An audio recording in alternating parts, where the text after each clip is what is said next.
Hi guys, welcome back for today's video. For today's video guys, is papakita ko sa inyo paano makuha yung Bolitus, which is, ano ba yun?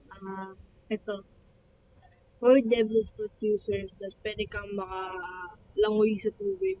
You know, pwede nyo langoyin yung tubig guys, pero pag maganda to guys pang ghost ship eh. Pero lalabo nga lang yung paningin nyo, parang observation hacking.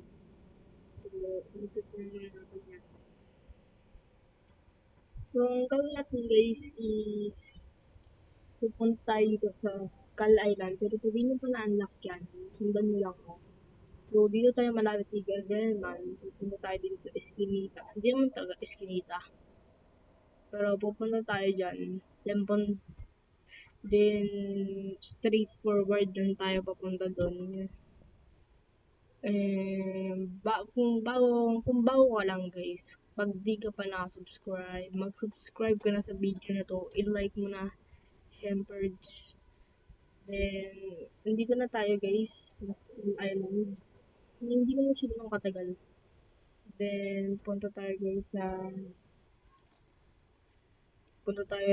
dito sa tubig banda, sa yung mga may water lily. Kita ano to? Oculus. Okay. Baka di pa ako wala pa ako enough level. So guys, pupunta tayo dito.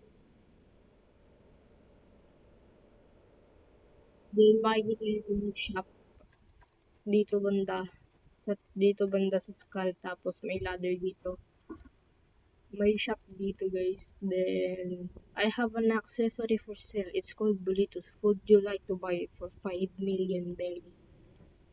So murang-mura lang guys, 5 million lang naman, and ang madali lang naman kumuha ng pera dito sa third city na yung nga yung pera ko, 24 million, 1 week lang yan. And yun nga, makakalangoy na kayo sa tubig, pwede nyo nang gamitin yung Bolitos. Kaso pag na-damage kayo is pwede kayong mamatay. Pwede kayong, ay hindi mo sa mamatay. Pag na-damage kayo, pwede matanggal yung Bolitos nyo, pumutok. Something like that. And yun lang guys sa araw na to. Thank you for watching. Subscribe.